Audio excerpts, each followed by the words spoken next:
আসসালামু আলাইকুম ওয়া রাহমাতুল্লাহি ওয়া বারাকাতুহু। অনলাইনে কোরআন শিক্ষা পর্ব 49 এ আপনাদের সবাইকে স্বাগতম। আজকে আমরা যে সূরাটি নিয়ে আলোচনা করব, সূরাটির নাম সূরাতুল বালাদ। সূরাটি পবিত্র মক্কা মুকাররমা অবতীর্ণ হয়েছে। সূরাটিতে 20টি আয়াত রয়েছে। সূরাটি একটু অপেক্ষাকৃত বড়, এজন্য আমরা দুইটি পর্বের মাধ্যমে এই সূরাটি শিখব। তো 20 আয়াতের প্রথম 10 আয়াত একটি পর্বে এবং পরবর্তী 10 আয়াত অন্য আরেকটি পর্বে শিখব। কথা না বাড়িয়ে চলুন শুরু করা যাক। বিসমিল্লাহির রহমানির রহিম।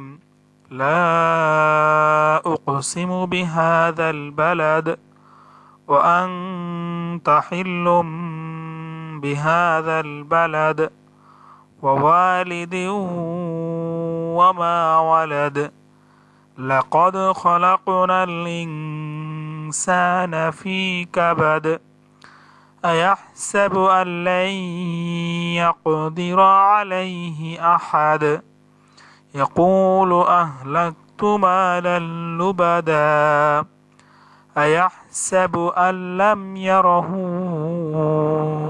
أحد ألم نجعل له عينين ولسانا وشفتين وهديناه النجدين فلاقتحم العقبة। আজকে এ পর্যন্ত শিখবো, বলছিলাম 10, তো 11 পর্যন্ত শিখবো ইনশাআল্লাহ আজকে। তো আমরা এর পূর্বের টিউটোরিয়ালগুলোতে যেভাবে ভেঙে ভেঙে পড়েছি, চলুন সেভাবে পড়া যাক। লাম আলিফ জবর লা, হামজা কফ পেশ উক। লাম আলিফ জবর লা, জবর পরে খেলা আলিফ, এক আলিফ টান, এবং পরবর্তীতে আবার হরকত হামজা আসার কারণে এখানে 3 আলিফ টান হবে, অর্থাৎ মধ্যে মুনফাসিল। এরপরে কফের উপরে জজম এবং কলকলা হবে। লা উক, সিন জের সি, মিম পেশ মু, লা উক সিমু, বাজের বি, হা খারা জবর হা, জাল লাম জবর জাল, বিহাযাল, বা জবর বা, লাম জবর লা, দাল জের দি, বালাদি। অক্ফ করলে হবে বালাদ, অর্থাৎ যে হরফের উপরে অক্ফ করা হয় ওর হরফের উপরে একটা জজম ধরে নিয়ে সেখানে অক্ফ করতে হয়। তো বালাদি আছে, আমরা যদি অক্ফ করতে হবে বালাদ। লা উকসিমু বিহাযাল বালাদ, ওয়াও জবর ওয়া, হামজা নুন জবর আন, তা জবর তা। নুনে সাকিনের পরে যেহেতু ইকফার হরফ তা আসছে, জন্য এখানে নাকের ভিতরে নিয়ে গুণনা করতে হবে। ও আং তা, হাজের হা লামজের হিল, লাম দুই পেশ লুন হওয়ার কথা ছিল, কিন্তু তানবিনের পরে ইকলাবের হরফ বা আসার কারণে এখানে তানবিনকে মিম দ্বারা পরিবর্তন করে পড়তে হবে। এটা ছোট মিম দিয়ে দিয়েছে আমাদের বোঝার সুবিধার্থে। ও আং তা হিল্লুম, বাজের বি, হা খারা জবর হা, আলিফ টান হবে খারা জবরের জন্য। জাল লাম জবর জাল, বা জবর বা, লাম জবর লা, দাল জের দি, বালাদি, অক্ফ করলে হবে বালাদ। ঠিক এরকম অক্ফ করছে যেহেতু, জজম কল্পনা করে এখানে পড়তে হবে। ওয়া আনতা হিল্লুম বিহাযাল বালাদ, ওয়াও জবর ওয়া, লাম আলিফ জবর লা, সরি ওয়াও জবর ওয়া, ওয়াও আলিফ জবর ওয়া, ওয়াও ওয়া, জবর পর খালি আলিফ, এজন্য এক আলিফ টান দিয়ে পড়তে হবে এখানে। লাম জের লি, দাল আও দুই জের দিউ, এখানে গুণনা করতে হবে কারণ তানবিনের পরে ঈদগামে বা গুণনার হরফ আও আসছে, জন্য এখানেও গুণনা করতে হবে। ওয়াও জবর ওয়া, মিম আলিফ জবর মা, এক আলিফ টান, জবর পর খালি আলিফ। তাহলে কিরকম হবে? ওয়া ওয়ালিদিন ওয়া মা, ওয়াও জবর ওয়া, লাম জবর লা, দাল জবর দা, ওয়ালাদা, অক্ফ করলে হবে ওয়ালাদ। শেষ হরফে জজম হয়ে যাবে। ওয়া ওয়ালিদিন ওয়া মা ওয়ালাদ, লাম জবর লা, কব দাল জবর কদ, যেহেতু দালের উপরে জজম হয়েছে জন্য এখানে কলকলা হবে। লাকদ, খ জবর খ, লাম কব জবর লাক, এখানেও কলকলা, কবের উপরে তাসদিদ, নুন লাম জবর নাল, লাকদ খলাকনাল, হামজা নুন জের ইন, সিন আলিফ জবর সা, নুন সাকিনের পরে সিন ইকফার হরফের জন্য গুণ হবে, ইং সিন আলিফ জবর সা জবর পরে খালিফ এক আলিফ টান হবে, নুন জবর না, ইনসানা, ফা ইয়াজের ফি জেরের পরে নজম ওয়ালা এক আলিফ টান হবে, কাব জবর কা, বা জবর বা, দাল দুই জের দিন, কাবাদিন, ওয়াকফ করলে কাবাদ হবে। লাকাদ খলাকনাল ইনসানা ফি কাবাদ। কাবাদ কেন হলো? এর পূর্বে আমরা দেখেছি যে যদি শেষে কোনো হরফের ওয়াকফ করতে হয় তো সেক্ষেত্রে শুধুমাত্র দুই জবর ছাড়া হরকত এবং তানবিনের যা কিছু থাকুক না কেন সেক্ষেত্রে জজম কল্পনা করে সেখানে পড়তে হবে। তো এখানে যেহেতু জের আছে, দুই জের, এখানেও জজম কল্পনা করে করতে হবে। তাহলে কি হবে? কাব জবর কা, বাদ জবর বাদ হবে, কাবাদ, ফি কাবাদ, হামজা জবর আ, ইয়া হা জবর ইয়াহ, আয়াহ, সিন জবর সা, বা পেশ বু, আয়াহ সাবু, হামজা লাম জবর আল, লাম ইয়া জবর লাই, আল্লাই। এখানে যেহেতু নুন সাকিনের পর ইয়া আসছে এজন্য এখানে গুণ করতে হবে, আল্লাই, এরকম। ইয়া কব জবর ইয়াক, দাল জের দি, র জবর র, ইয়াক দি র, আল। এখানে কেন গুণ হলো না? কারণ নুন সাকিনের পরে ঈদগামে ব্লা গুণ, অর্থাৎ গুন্না ছাড়া পড়তে হবে। এখানে যেখানে গুণ হয়নি, ঈদগামে বা গুণ হবে আসছে জন্য গুণ হয়েছে। আয়াহসাবু আল্লাই ইয়াকদির, এখানে কলকলা হবে, কফের উপরে জজম। হামজা জবর আইন জবর আ, লাম ইয়া জবর লাই, আলাই, হা জের হি, আলাইহি, হামজা জবর আ, হা জবর হা, দাল দুই পেশ দুন, আহাদুন, থামল হবে আহাদ। আল্লাই ইয়াকদির আলাইহি আহাদ। এখানে একটি মিম দেখা যাচ্ছে, এটাকে বলা হয় যদি কোনো আয়াতের মাঝখানে বা শেষে থাকে সেটাকে বলা হয় ওয়াকফে লাজেম। এই ওয়াকফে লাজেমে অবশ্যই ওয়াকফ করতে হবে, অন্যথায় অর্থের পরিবর্তন হওয়ার সম্ভাবনা বেশি। এই জন্য অবশ্যই ওয়াকফে লাজেমে ওয়াকফ করতে হবে। ইয়া জবর ইয়া, ক পাও পেশ কু, পেশের পরে জজমালা ওয়াও, লাম পেশ লু, ওয়াও হওয়ার কারণে এক আলিফ টান হবে। ইয়াকুলু, হামজা হা জবর আহ, লাম কাব জবর লাক, আহ লাক, তা পেশ তু, আহ লাক তু, মিম আলিফ জবর মা, লাম লাম দুই জবর লাল, মা লাল, লাম পেশ লু, বা জবর বা, দাল আলিফ দুই জবর দান, লুবাদান। ইয়াকুলু আহলাকতু মালাল লুবাদা। বলেছিলাম যে হরকত এবং তানবিনের ছয়টির যে কোনো শুধুমাত্র দুই জবর ছাড়া যে কোনো একটা আসলে শেষের হরফে জজম কল্পনা করে পড়তে হবে, কিন্তু দুই জবর আসলে এক জবর কল্পনা করে পড়তে হবে এবং এক আলিফ টান হবে। এটাকে বলা হয় মধ্যে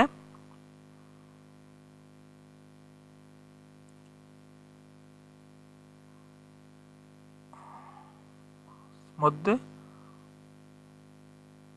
ওয়াস বলা হয় সম্ভবত, খেয়াল আসতে। যাই হোক, তো দুই জবর থাকলে শেষে আয়াতের শেষে থাকলে যদি ওয়াকফ করা হয় তাহলে সেক্ষেত্রে এক আলিফ টান দিতে হবে, এটা কোনো সন্দেহ নয়, এটা অবশ্যই টান দিতে হবে।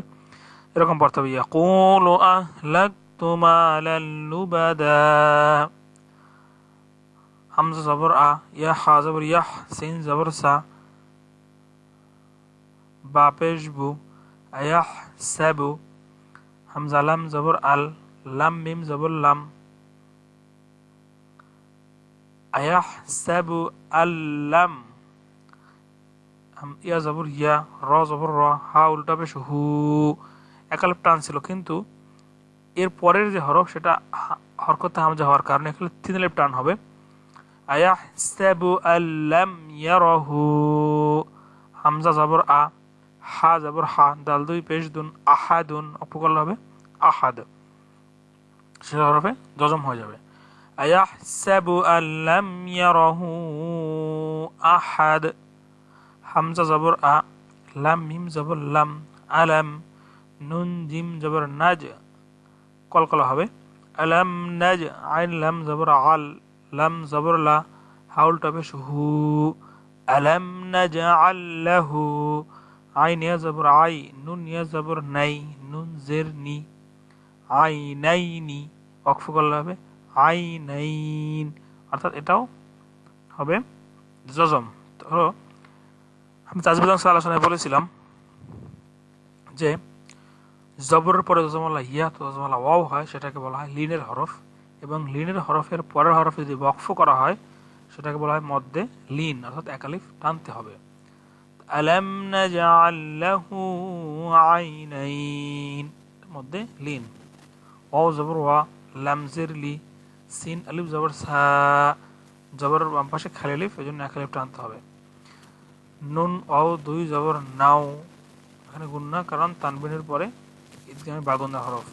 ওয়ালিসানাও, ওয়াও জবর ওয়া, শিন জবর শা, ফা জবর ফা, তাইয়া জবর তাই, নুন জের নি, ওয়াশাফাতাইনি, ওয়াকফ করলে হবে ওয়াশাফাতাইন। এখানেও জবরের পরে যজমালা ইয়া, পরের হরফে ওয়াকফ অর্থাৎ থেমেছি, এই জন্য এখানেও টান দিতে হবে, এটাকে মধ্যে লিন বলা হয়।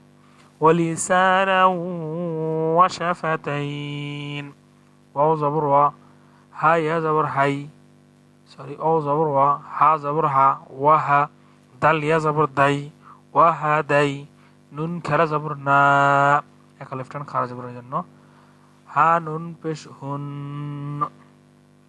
ওয়াহাদাইনাহুন। এই হা গিয়ে নুনকে ধরো, এখানে ওয়াজিব গুন্না হবে কারণ নুনের পরে তাসদীদ। নুন জিম জবর নাজ, দাল ইয়া জবর দাই, নুন জের নি, নাজ দাইনি, এখানেও লিনের হরফ ওয়াকফ করে তাহলে নাজ দাইন, একালিফ টান। ওয়াহাদাইনাহুন নাজদাইন, ফা জবর ফা, লাম আলিফ জবর লা, একালিফ টান, সরি ফা জবর ফা, লাম কব জবর লাক, ফালাক, টান হবে না এখানে, এই লাম গিয়ে এই কবকে ধরবে।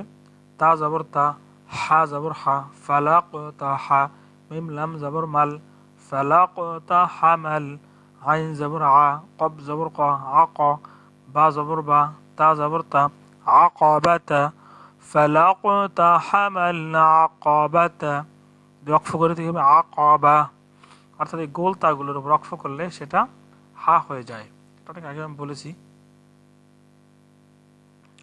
তো এখানে কি হবে, ফালাকতা হামাল আকাবা, গোলতার উপর ওয়াকফ করলে গোলতা বলা হয়। হায়ের উপরে যদি দুটো নক্ত থাকে সেটাকে বলা হয় গোলতা, তো গোলতার উপর ওয়াকফ করলে সেটা হা হয়ে যায়।